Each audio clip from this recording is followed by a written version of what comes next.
By the time you read this, Nicky Hopkins will be at home in San Francisco. The cold winters make Britain's #1 session pianist leave his native England for long spells. But Nicky's had a busy summer, appearing on the cream of British rock albums.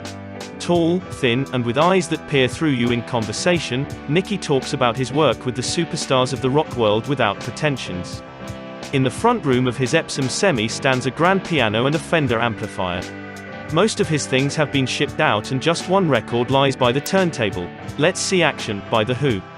No prizes for guessing who played piano on that one. His association with The Who stretches back to the group's first single, Anyway Anyhow Anywhere. Nicky said, "I did a lot of their early sessions in 1965 and appeared on the My Generation album with them. I played on 2 or 3 other singles as well, but then there was a gap of about 3 years before the sessions for Who's Next.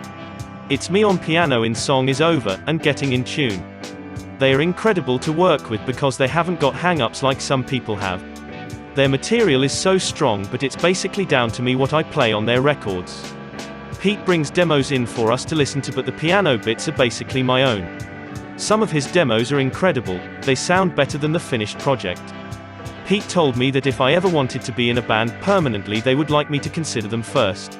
I couldn't make my mind up about it, and in the end nothing happened." Since February this year, Nicky has been in England. He came back from the States at Mick Jagger's request to join the Stones on their British tour early this year, and sessions have kept him busy ever since. Nicky said, "The Stones tour was over very quick. We had 6 days of rehearsals at the end of February and then the tour started. It was the first time I had actually appeared with them on stage, and it was Mick's idea.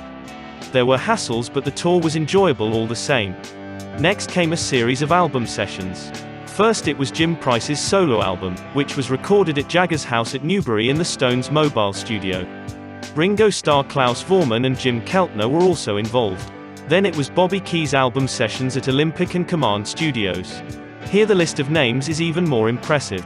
George Harrison, Jim Gordon, Dave Mason, Leslie West, Felix Pappalardi, Jack Bruce and the Dixie Flyers were all involved. The next album was John Lennon's Imagine, which we did at his house in Ascot. This was done in a week because John is very quick. Some strings were added in New York, but all the rest was done in his own studio. John is very definite about what he wants, and there is no uncertainty working with him. He doesn't want to spend much time recording. I played electric piano on the Imagine track and the main piano track on Jealous Guy. My name was missed off the credits for that one through a mistake. I was also on Crippled Inside, Oh Yoko and Soldier. George Harrison was there doing it with us, and Klaus Voormann, Jim Keltner and 2 guys from Badfinger. I did some work with George and Badfinger next, but the album hasn't come out yet. Then it was down to France for the Stones sessions, which took up Nicky's time between July and November. Nicky said, "We were recording in the basement of Keith's house with the mobile outside, and things took so long because we were only working 4 nights a week. Then there would be a week off for some reason or another, and then another break for something else. There was a 4-week break at one stage when Mick had to go to Paris because of Bianca's baby. 20 Stones tracks were cut during the sessions, and contrary to reports, they were not all Keith Richards songs. When Mick was away, we carried on doing some things, and these were Keith's songs, but they weren't really finished properly. Mick came back and added more to them. A lot of the things are not what you'd expect from the Stones. I think most people will be really knocked out by them." The toll of session work draws to a close with a short session in New York with John and Yoko working on their Christmas single. "With so much work to do in this country, I wondered why Nicky was adamant about leaving for San Francisco. Nicky explained, "It's really our home over there. This house is just where we live when we are in Britain. We have a house about 7 miles outside San Francisco in Mill Valley, and I just don't want to live anywhere else. The music scene over there doesn't interest me at all. Bands like the Jefferson Airplane, the Grateful Dead or Quicksilver Messenger Service are not nearly as serious or together as bands like the Stones and The Who. Bands over here take their music so much more seriously, and there is such a heavy drug scene over there it gets out of hand. The people are really friendly though, and it never gets depressing. The rainy season lasts 2 or 3 months and then it's all sunny." Does Nicky feel he wants to join a permanent band? "Well, I'm just about a permanent member of the Stones these days. There are no contracts or anything, it just happens." Conversation then turned to Jamming with Edward, the Stones album featuring Ry Cooder and Nicky. Nicky explained, This was done in May 1969 at Olympic Studios, right in the middle of some Stones sessions. We were halfway through a track when Keith had to leave, so we were left sitting around with nothing to do. Ry Cooder was hanging around, so we started playing to pass the time. Glyn Johns took the tape, but it was really just a jam. Mick played harmonica, but everything happened at the spur of the moment. Nicky plans to make a solo album next year. I have been writing material for it for about a year, and I'll be getting down to it early next year. It definitely won't be a jam album. Previously, Nicky's compositions have been featured only 3 times. Once on a Jeff Beck album and twice on Quicksilver Messenger Service albums.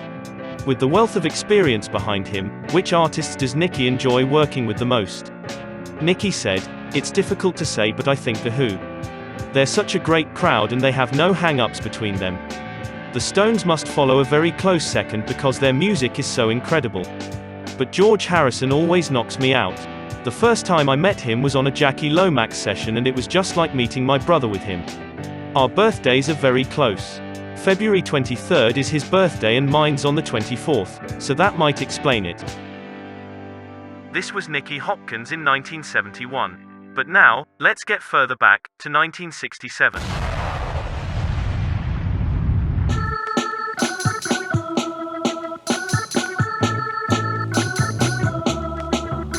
Apart from Phil Denny's, 23-year-old Nicky Hopkins is probably the youngest session pianist around.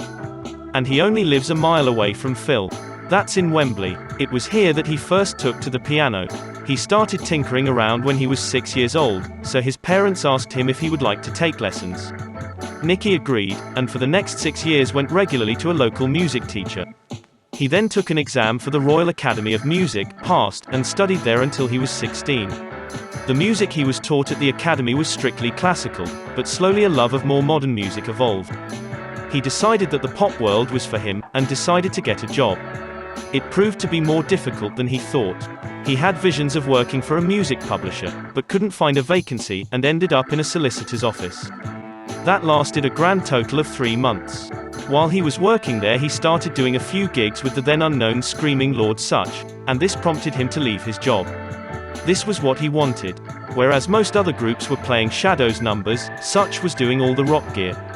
He left Sutch in May 1962, and joined Cliff Bennett for 6 months, after which he joined the Cyril Davis Band.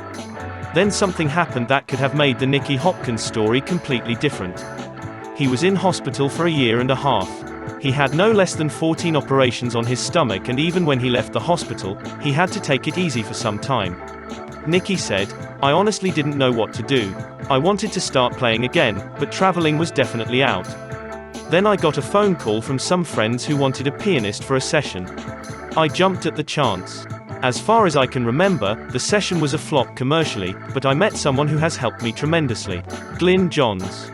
He said that he would try to get me some work, and next thing I knew, Shel Talmy was offering me some sessions. Just a few of the recent hit records that Nicky has played on are Sunny Afternoon, Anyway Anyhow Anywhere, Matthew and Son, and The First Cut is the deepest, plus many other singles and album tracks." Talking of albums, some of you may have heard the LP, The Revolutionary Piano of Nicky Hopkins. And he's currently got a single on release in the States. It's called Mr. Pleasant, a number written by Kink Ray Davies. Nicky hasn't the faintest idea of what the future holds, or even if he'll stay in the session field. "Who knows, I might get fed up," Nicky said. "I'd like to go to the States and possibly try sessions there. Something I would like would be to play for the Mamas and the Papas. I should imagine that their sessions are as free and easy as some of Andrew Oldham's stuff. Oh yes, I've just heard that the next Stones single will be one of the tracks I played on.